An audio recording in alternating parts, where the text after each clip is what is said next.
Welcome to From the Trenches, success shortcuts revealed by real-world innovators crushing it right now. I'm your host, Scott Hartley, and we're back with another episode packed with actionable strategies from today's most successful entrepreneurs. If you're tired of generic business advice and ready for real cutting-edge tactics that are working right now, you're in the right place. Today, my guest will be sharing how you can expedite profitable growth by removing barriers that slow your success. So let me introduce you to Ryan Chute. He's an award-winning creative strategist and the wizard of ads who helps small businesses transform into big brands. With the passion for removing friction, Ryan specializes in crafting innovative sales and marketing strategies that drive profitable growth.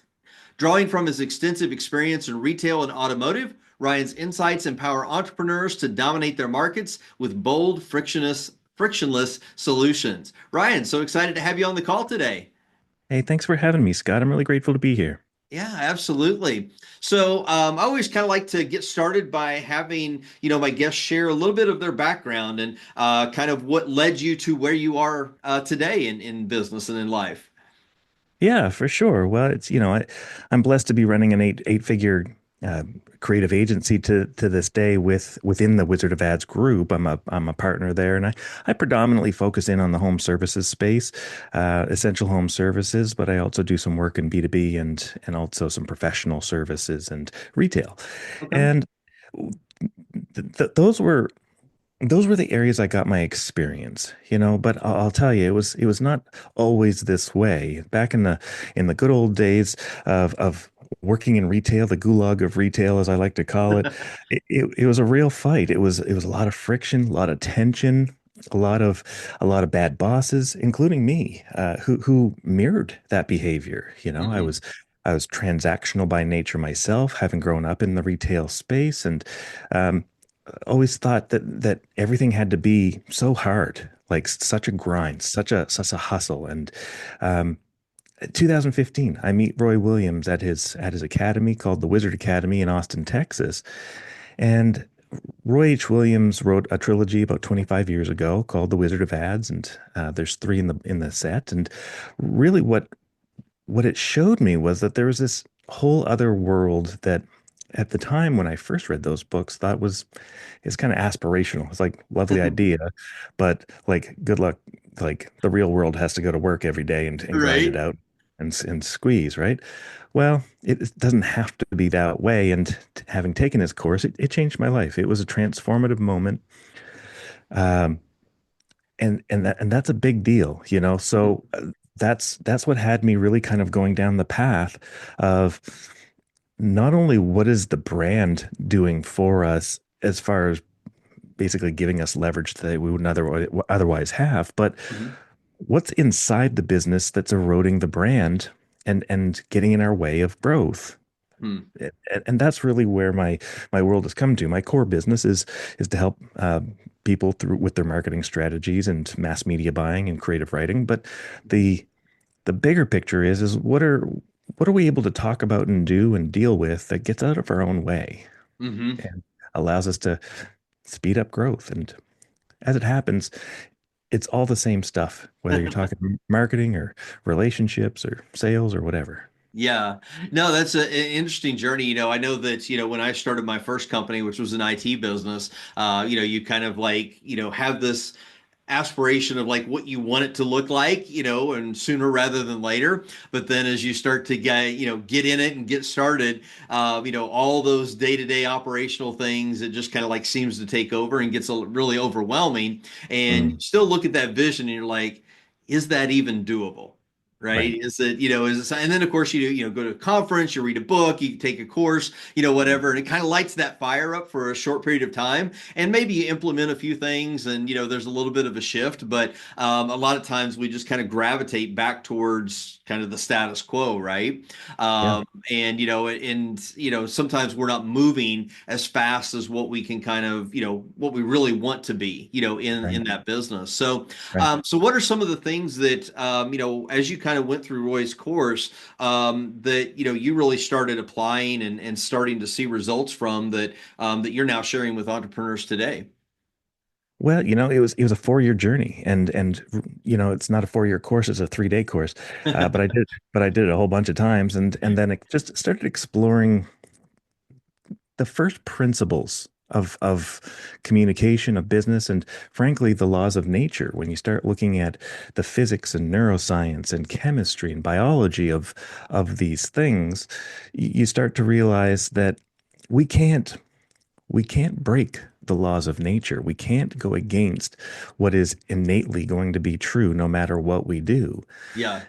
And while there's an awful lot of energy expelled in the busy work and the transactional work, what I've come to find out is that there's an awful lot of people who live in survival mode. They Mm. they they're coming at it from a transactional perspective because they're trying to hoard the resources or protect the resources or guard the resources. They're trying to fit in and belong. And as I started exploring this, Abraham Maslow himself of Maslow's hierarchy of needs talks about 65% of people all clamoring to get to the middle stage of his hierarchy, which is belonging, not the Hmm. top. And I found that quite curious. I wondered why people were going towards the middle, not the top. They're aspiring to the top, but they're all really just desperately interested in belonging and fitting Hmm. in. And I like to see that as I call that keeping up with the Joneses, right? Yep. It's this idea that my TV's bigger than yours and my car is nicer and my wife's prettier and my kids are cuter and I'm doing everything that I can to fight for that as a Mhm. rugged individual in defending my small little piece of treasure that I've carved out of my life. And that's my identity. My Hmm. identity lives in my individualism. Well, then I read this book called Tribal Leadership, and tribal leadership was another, game-changing moment for me as I started to bridge the gap between the individual and how it fits in the greater, community, society. And Hmm. what I came to realize was those two hierarchies. Tribal leadership has five hierarchies, five steps within the hierarchy, as does Maslow's hierarchy of needs, and frankly, Jim Collins' hierarchy of the leader. And when we really start to layer these things together, what we start to see is survival and thriving, and that the fact that we're getting to thriving mode in belonging, most people don't realize that there's a whole other universe above that, but it requires one big thing. And that big thing is to abandon the individual identity and collectively move forward on it, Hmm. which will then feed your individual identity even further because you're able to get past yourself. Mm. Yeah. So in most businesses today, I'm talking to people who are in survival mode and just meeting them where they're at to get them up to thriving mode, Hmm. to belonging, to that individual success that comes, in comparison to somebody else or another Hmm. competitor or another employee or another whatever. But that's not where it stops. That's Yeah. just the start of the conversation, right? Hmm. And as we start to touch the edges of this, what we start to realize is your culture is your brand, and your brand is your culture. And I say it that way because your culture is all of the experiences that your employees have, your employee experience, Hmm. including you in that construct as well as a leader. And it's those experiences, those collective experiences, those things that we tolerate and accept, those things that we stand for and defend, the things that we embrace and the things that we let slide. Those are the things that affect our buying experience. And Mm. both the buying experience and employee experience are the things we talk about in the advertising. Hmm. And if we talk about something unremarkable, nobody shows up. And if we talk Right. about something remarkable, well, people get attention, get pay attention, both as employees and as customers, which allow us to scale, right? Hmm. Because now we have more people who want to be a part of that big thing. Right. It becomes this virtuous circle of culture, experience, and and story that continue to feed on itself that help accelerate that growth. And we Hmm. do that by just starting to dig into the cultural elements of your business and start figuring out, what am I doing that's causing friction? What's the rust on the flywheel that's slowing things down? Hmm. Where where's the tension? Where's the resistance? Where's the misalignment of parts within the mechanism? And from that, we can figure out how to get out of our own ways. Hmm. So what are some of the strategies? Because I mean, we all bring things to the table that are going to create friction, in our business.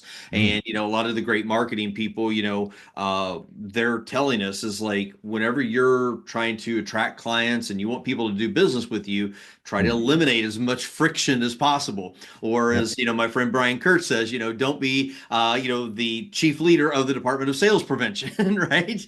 right.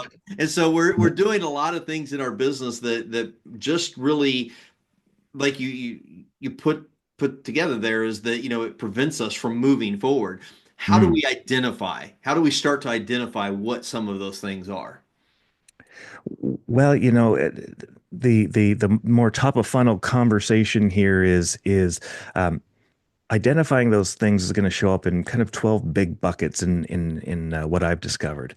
The deeper conversation is, we have to identify that first in ourselves. We have to acknowledge the existence of our shortcomings as bad bosses in various ways, intentionally or not, because not everyone's of ill intent. Hmm. Uh, and frankly, as far as I'm concerned, most people are of good intention. Right. Um, but the road to hell is paved with good intentions, unfortunately. And a lot of those things live in our blind spots, our bottlenecks, our break points. And having somebody else look in and say, oh, you don't realize that the way that you compensate your employees is actually sending a negative message and demotivating them, not motivating them. Mm. Um, or you're motivating them from a weaponized fear, shame, or guilt perspective, Hmm. rather than an internalized motivation of mastery, autonomy, and purpose. Hmm. Well, when we recognize the ingredients of motivation, we can start to motivate people differently. Yeah. And when I say people, I mean yourself, your customers, your kids, your wife, your next door neighbor, and heck, even in your employees will all respond in a very comparable way. And then we Hmm. can start building on that by adding the icing to the cake. Well, we have two different types of icing that we can put on cake. We can put the dopamine icing on that um, we look at and anticipate is going to be incredibly good, but it wears out over time and we build up a bit of a threshold for that and it's not as enticing as it was before. Then Hmm. there's the oxytocin, right?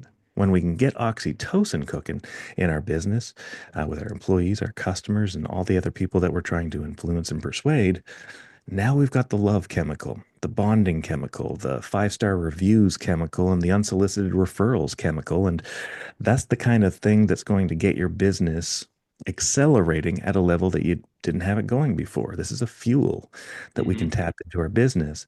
But we first have to understand the psychology, and then we have to tie it back to the biology so that we can build a system that's going to get out of our own way, make it Yeah. easier for sellers to sell, make it easier for buyers to buy. Yeah, I like the fact that you brought up, that there's the two types of icing, and it's so easy for us to gravitate towards that dopamine Mm, because we see it in our everyday lives, right? so much. That's why, people, and shamedly, I'm one of them, that's addicted to the smartphone. Mm, You browse on Facebook, Instagram, whatever YouTube, and you're getting that dopamine hit, and then mhm. the next thing you know you're constantly just checking your phone and browsing social media, but that's not actually moving you closer to where you want to go. And That's then, right. that 30 minutes, and then it turns into an hour, and then it turns into Mm. 4 hours. It just becomes worse because 30 minutes just isn't enough. You have to have longer. So I like how you made that analogy, but there's something that is better, that oxytocin that is longer lasting and is actually going to move us to where we want to be. Well, and it is, and look, it's important to say that it's until we get the basics right, it doesn't matter about all of the other things that are also involved, from testosterone, endocannabinoids, serotonin, and all of the other chemicals that are making us make decisions every single day. Hmm. Get the basics right, get the foundation right, and then you can add more complexity to your recipes. Yeah. Um, but get the taste right in the first place. Look, nothing would get done without the dopamine, Right. right? Dopamine is about anticipation, and we need to have people anticipating and feeling excited about doing the thing. But we can't solely rely on that, because then we lead into exactly what you said about your smartphone. Regardless of what you're addicted to, sex or drugs or your smartphone or alcohol or any of these other things, gambling, you're not addicted to those things. You're addicted to the dopamine that comes from Hmm. those things. Yep. So that first realization is a bit of an aha moment for a lot of people that go, so I don't need to starve myself of it, but I do need to be able to measure my ingredients. It's the thing Hmm. about baking, if you put too much of something in, the whole thing tastes disgusting. Yeah. Well, if you're looking to perform, if you're looking for that accelerated growth, the first place you have to look is in yourself as to where you're paying attention. Hmm. Yeah. Yeah. It's, it's so insightful, that what we need to be looking at is, and I like the fact that, starting with ourselves, especially as business owners, entrepreneurs, we start with ourselves because, that's what's really going to start to affect the change. If we have employees or we have team members that are working with us, whether they're contractors, or whatever, Hmm. to kind of help get that buy-in and, we're going to demonstrate, the behavior and the results that we want, from the others that we work with. Right. Well, and look, the first step in any good 12-step process is that you're accepting that there is a thing here that you don't have control of, and that you haven't been necessarily the best boss, good or bad, with good intention or not. Hmm. But then the next step is essential, and that the next step is to take action. It's one thing to know it; it's a whole other thing, right? Going to the doctor isn't the cure; taking the medicine is. Yep. Well, the medicine is what medicine should I take, and what's the dosage, and how should I apply that? Well, that's no different than your business. And as a start, as a really easy way to start, let's go back to your intentions as a leader.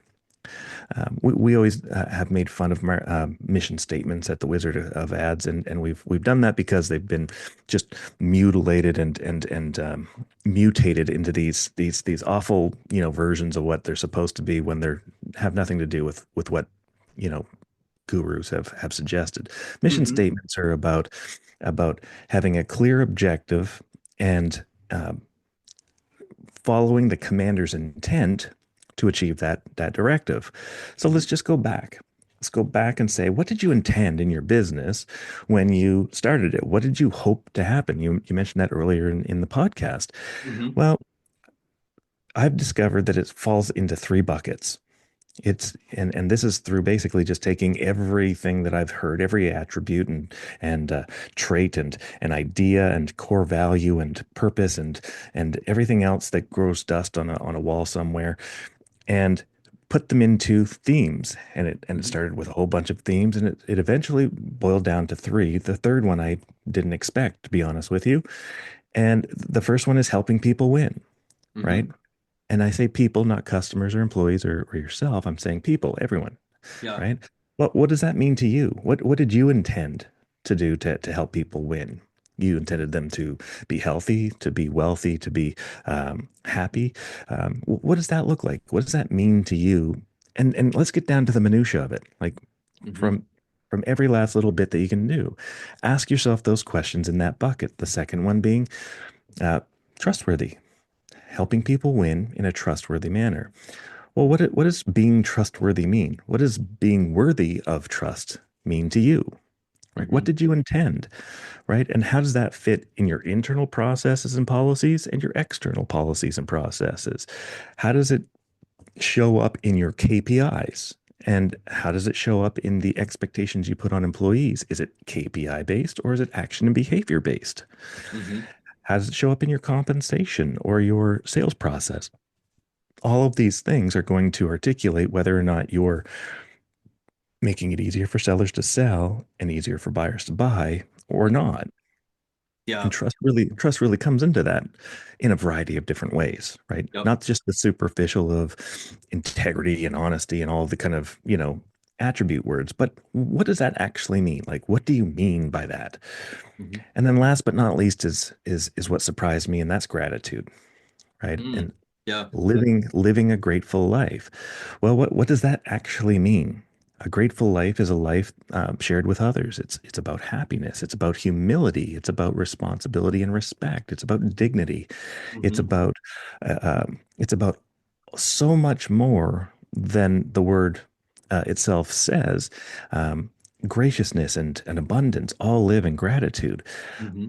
And when we start to recognize, holy cow, this is the holy grail, helping people win in a trustworthy and grateful manner, which is the foundation of every commander's intent, at least the one commanders I want to hang out with, Hmm. right? Because if it's not, there's probably a pretty good chance that you're a criminal. And I'm not interested, Right. right? So, what does that look like? And how do we reflect that in our internal and external environments? When we get that right, we've created our initial pathway to removing friction from the business. We remove the friction, we sell more, people feel good, right? We remove friction, people feel good about the place, they apply more, they purchase more. Now we've got a virtuous cycle that we can now tell in our branding and advertising.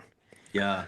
No, that's powerful, and I love the fact that you mentioned gratitude. Here recently, I've had so many different conversations with Mm. different people, and listening to different podcasts and things like that. Where so many people are focusing on gratitude. And I remember about a week or so ago, I was having a conversation with somebody, and I made the statement that it seems that for the past couple of years or so, that a lot of entrepreneurs and a lot of business owners seem to be operating from a place of fear Yes, as opposed correct. to from gratitude. They're operating from a place of fear. They're operating from a place of scarcity, of lack. And when Mhm. you're focused on that, it's hard to be grateful if you're not focused on the grateful side of things. And so, when you shift that, and I've had to do this myself, is when you focus on being grateful, it doesn't really matter what the circumstances are, because it opens up and unlocks a lot of doors that are shut when you're operating from that place of fear. It absolutely does, and we'll talk about duality in a moment, Scott. But the way a business owner and any human being, frankly, because everyone's a leader who chooses to follow a North Star, the way that you deal with that is to first acknowledge it as we have in our 12-step program. And the second phase of the 12-step program is to, pull it apart and put it back together so that we know what we're actually going to do about it. Mhm. The third is to make amends, right? Is Mhm. to lean in and say, hey, I was a goon and I apologize. And I'm trying to work on myself and be better for you, to be better for us, to be better for customers, to be better for the greater good. Mhm. And then the last but not least is to practice it daily, right? Is Mhm. to that fourth phase is daily application, becoming a mentor yourself, celebrating the success of being a good boss, and all of those things that wrap around how Mhm. we choose to show up every day. So to that end, one of the things that we need to recognize about human beings is that we're built to cope, right? We're not built Mhm. to thrive, we're built to cope, but we thrive when we're coping, Mhm. right? So it's Yep. it's not it's not about complexity, it's about actually simplicity. It's about doing less, but Mhm. doing the fewer things better. Yeah. Uh, and what it comes down to is the distractions that we've had since the age of philosophers and Greek philosophers around all of the archetypes of people and the disc formulas and the Myers-Briggs and the color codes and all of this stuff, which add a little bit of interest to things, but have been deeply proven to be inherently wrong. Um, or not so much wrong as in, yes, generally there's these kind of four general groups of people that are all just articulated in different ways in the path towards how we got them. But human beings are notoriously bad judgment of character, Mm-hmm. right? We rarely get it right when we're making our assessments, um, because we don't have the opportunity to look at it in a large enough sample size, right? Mm-hmm. Somebody could just be having a bad day. Somebody could just be tasked with a certain directive. Somebody may not want to do what they're supposed to do willingly. So while there's some value in these things, it's more of a distraction than it's worth. The true value lives back many, many, many thousands of years before that in duality, right? The universe is always about and always has been about duality. And not duality as in black and white, and that's finite and there's nothing in between, but black being the extreme on one end and white on the extreme on the other, and that they're on a spectrum, Mm-hmm. right? And in that spectrum, there's both black and white. There is positive and negative. There is high resonance, high vibration, and low resonance, low vibration. There is positive and negative energy, just like there is in electricity, Mm-hmm. right? Again, back to the laws of nature, back to the things that we can't ignore are completely and holistically true. Well, here's the challenge about some true things. Truth is very often the opposite of that profound truth could be very easily an equally profound truth. Mm-hmm. So when we actually think about it, we have to think about it and realize that if one thing can be true and the exact opposite can be true, we have to choose which side to show up on. Mm-hmm. Right. Now, this has been proven in a couple of different fascinating ways. The most famous being the double slit, where protons and waves in light will change depending on what we pay attention to, right? Mm-hmm. Our intentionality behind things. So intentionality forms the basis of our success. We intend to stand for something or stand for something else. Let's look at my favorite example, the freedom versus justice versus mercy. I have a Mm-hmm. couple. Justice versus mercy is the one we'll talk about today. So if I'm the accused murderer, I want mercy, and if I'm the victim's family, I want justice. Yep. But what happens when the victim's family murders the murderer? Now who wants what, right? Yeah. It really depends on which side of the table you're sitting on, right? And that's the fickle thing about beliefs is that they're truly worthless because they don't come with consequence, right? Mm-hmm. But they're absolutely essential because if we don't have these beliefs, we have no direction in life whatsoever. Yep. Here's the rub. Here's the rub. Think of beliefs like all of the stars in the sky, and think of your values like the North Star. Now, your beliefs, they move around and they Mm-hmm. tell us things. We've got constellations and we've got things that happen, and some of those things are planets and all kinds of other fun stuff. But they move, right? And they're informative, but they're moving. They don't actually allow us to navigate. Mm-hmm. What allows us to navigate is the North Star, because the North Star doesn't move. It Yep. doesn't change depending on the weather, the time of year, or anything else. And that matters. That matters not just to you if you hope to be a navigator, a leader in life, the captain of your ship in control of the things that are going to your destiny, as it were, Mm-hmm. but it equally matters in recognizing it in who you've got on your crew and who you're trying to influence as you're getting there. Mm-hmm. The thing is that followers don't follow people who aren't going anywhere. So while Right. you might all be enjoying the stars in the sky, the true leaders are the ones following their North Star. And that means doing something that has sacrifice and consequence.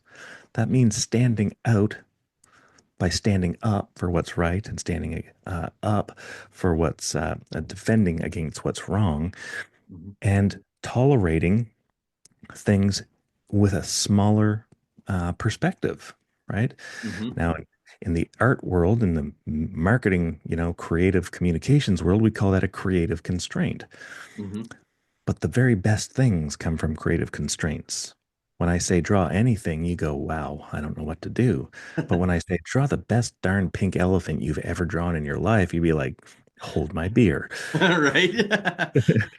Right? I got this. It doesn't matter how good a drawer you're. That's not what's important. What's Yeah. important is you've got this now. And Hmm. that's what this whole North Star is. This whole idea of allowing us to be uh, titans of industry has to come from somewhere. And our ancestors knew this. You know, the samurai knew this, that they're revered to this day. Their teachings and followings are obsessive. Buddhists and even the Word of God has all been oriented around this directionality, this intentionality. Hmm. And when we recognize that in ourselves, we have a real simple way to cope. What do you stand for? What is the thing that you're going to take the hit on if it Hmm. doesn't go the right way? Now, let me give you a practical example. Sales offer. I'm selling an air conditioner. I'll install, if I can't install your air conditioning today in Phoenix, Arizona, I'll give you $1,500 off the price. Now, the opposite of that is I'll give everyone $1,500 off the price. For the love of God, just give me your money. Right? Right? Yeah. Which one has more power? The thing that actually speaks to something and the punishment that comes along with it, the self-inflicted consequence, Hmm. right? Yeah. And this translates over and over and over again in all the things that we do, how we build our club memberships, how we build our pricing structure, what inventory are we going to not sell and Hmm. defend why we're not selling it, right? Yeah. Curating inventory has a huge friction point to it when Yeah. you have so much choice that the customer checks out because confusion causes no, Yep. right? Yeah, So, I love that you kind of brought, that illustration up because, in again going back to my IT business, I made a conscious decision that we would never sell consumer grade computers mhm, because they were made with inferior components, loaded up with a bunch of junkware that's going to slow them down, and mhm, they don't last as long. The right, only computer, even if it was a home user, mhm, the only mhm, computer we were going to sell was a business class computer. Why? Higher quality components, no junkware, and it's, got a better warranty on it, and it's going to last and function a whole lot better the way that people really, really want. And so I stood that ground. Did we lose sales? Absolutely. People were looking, oh, I just want to spend a couple $100. Great, go out to Walmart, go to Best Buy. But I'm not selling you that yeah. because I can't stand behind that. Look, there's 99 other people that are happy to disappoint you today. I want to be the guy that's not, Yeah. Yep. right? Exactly. Yeah. And that's the noise that you're screaming into. It's like you standing in the middle of the crowd at the Taylor Swift concert and hoping that they're going to appreciate your singing over Taylor's.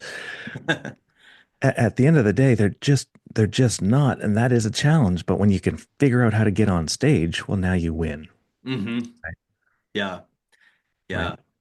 That's awesome. Well, Ryan, I know we're getting close to the end. I mean, this 30 minutes has kind of gone by really quickly here. What are some kind of final thoughts that you would like to leave with us, and maybe, a couple action items that people can really take away and just kind of start to dig into some of this for themselves? Yeah, well, I think the first thing that a lot of people need to do is give themselves permission to be vulnerable. It's terrifying. The smarter people are, the more they feel like they've got this thing all together, but they're also frustrated with why their growth hasn't been where they need it to be, or their profitability, Hmm. because one without the other is a bit of a fool's errand. And while we can't beat a profit and loss statement, what we can do is plan accordingly and get out of our own darn way. Hmm. Uh, when we do that, we're going to have an awful lot more freedom to have choices that we want to do to steer the business where we want to steer it and to speak into something with vim and vigor. The email campaigns that you put together are so much more potent when you stand for something and then defend it, and people are looking at how was that articulated, and they go, yeah, I agree with that, or no, this guy's full of it. And it's Hmm. okay to get rid of the people that think that you're full of it, they're not your people. They never were, Yeah. right? But Yep. you're replacing them with the people who will pay you more money Mm-hmm. than you ever anticipated because you're delivering something that is of value Yeah. that is disproportionate to what you're asking for in price. See, that's the funny thing about value, is as soon as what you offer is worth way more than the money that's in their pocket, Mm-hmm. it doesn't matter how much you charge. You just have to charge appropriately for the value proposition.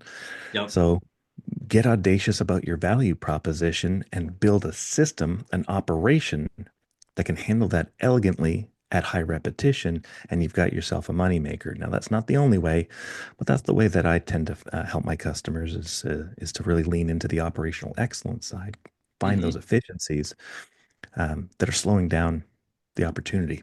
Yeah. And I'm sure that, you've seen a lot of, businesses that don't have that operational efficiency. And of course, that holds a lot of businesses back, from that growth. It 100% does in every way, and it does start with the leader who is subscribed to that because they didn't know any better. And I'll tell you, at 40 years old in 2015, I was one of those guys who thought I knew. I was just open enough to learn from somebody. I had no idea after those 3 days that I was going to be as transformed as I was. Mm-hmm. And well, not everyone needs that. Everyone needs their own version of that in their lives to be able to get past their shadow. Because Yeah. until they're tall enough to ride the next ride, they're going to stay right where they're at. Yep. Yeah. So if some of our listeners want to get in touch with you and kind of have a deeper conversation and everything, what's the Hmm. best way for them to contact you?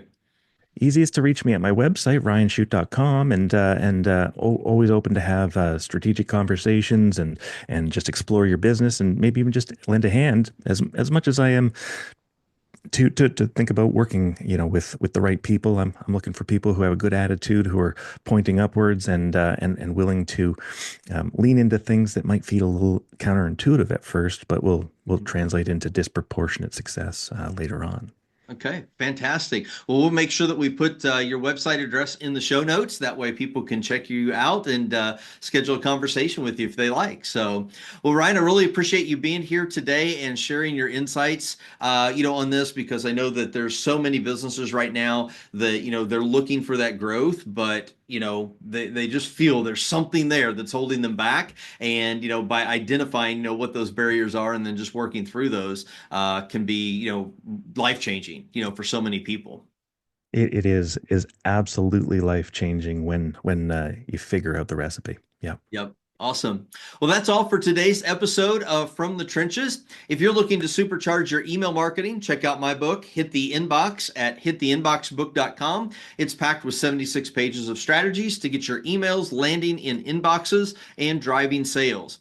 Thanks for tuning in today. If you found value in this episode, please subscribe, rate, and review the podcast on your favorite platform. It helps us reach more entrepreneurs like you. And until next time, keep crushing it in the trenches.